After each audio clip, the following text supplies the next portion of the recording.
nation, that we should be a strong nation, a nation amongst nations. We should be a proud people, that we are strong, physically strong. Their goal is to have, the Zionist goal is to have a strong military, something that they could show and say, look, we're powerful, we're from the greatest powers on the world. And everything that stands in its way gets sacrificed. It's an altar that everything gets sacrificed. The human life, anything that stands in its way. And of course, Judaism, which is definitely standing in its way.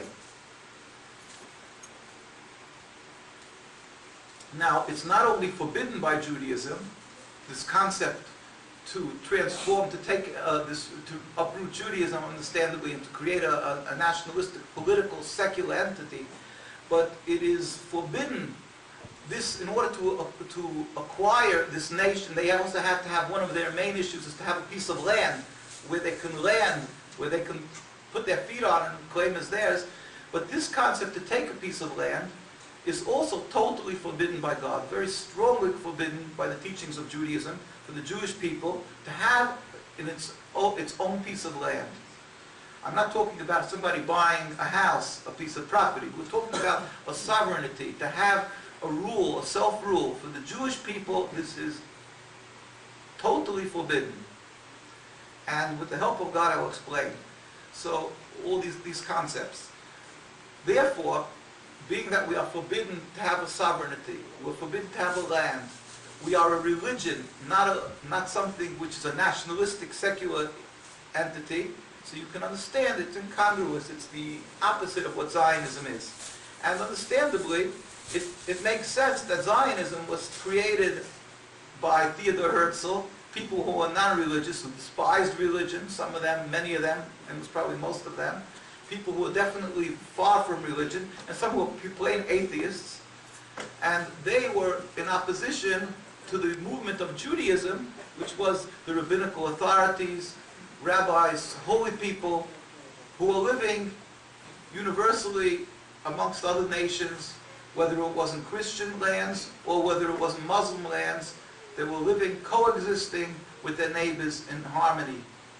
And anybody who keeps up a relationship with their elders like they're supposed to, maybe had some conversations and heard from their grandparents about how they coexisted with the Jewish people.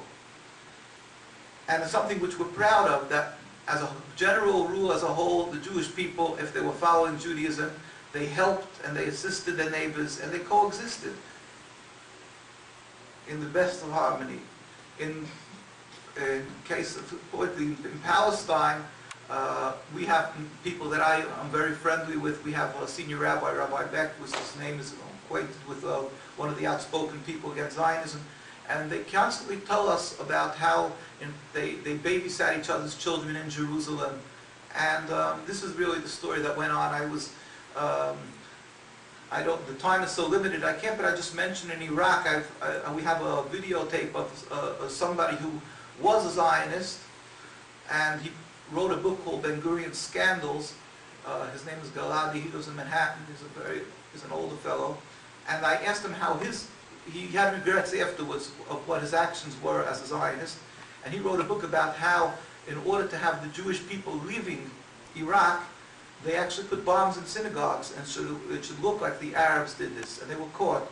And he eventually became disillusioned from what Zionism is all about, and he left it, and he lives today in New York.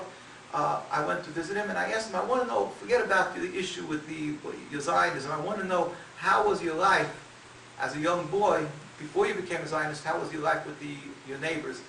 And he told me, he said, you have no idea. He said, we were living in bliss. He said, I didn't use the word bliss, so I shouldn't say he said.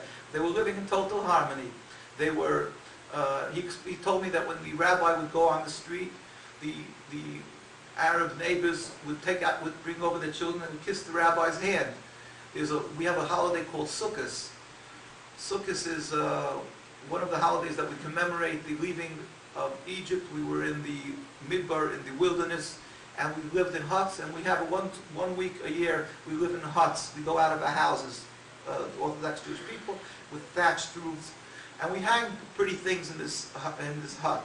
So he said in Iraq, the neighbors would come and they would hang fruits.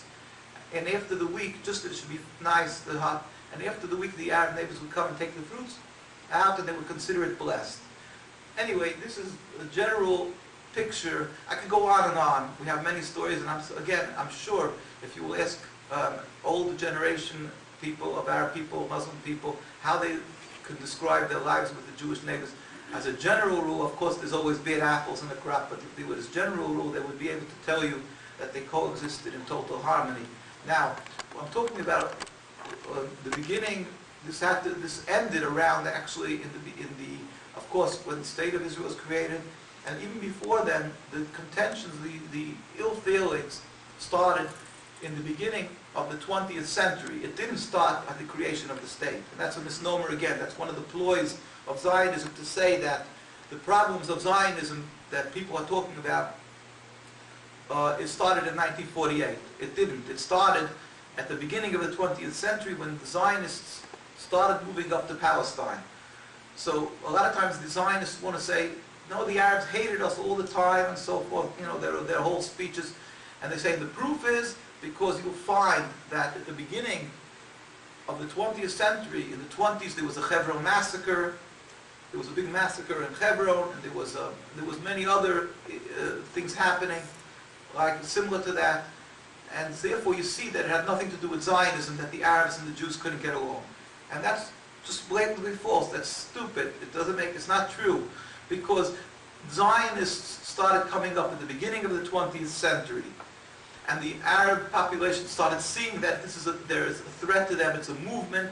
It's not just the Jews that were living with them for the past few hundred years. They started realizing that this is an insidious movement. This is a movement that wants to take over the rule of the land.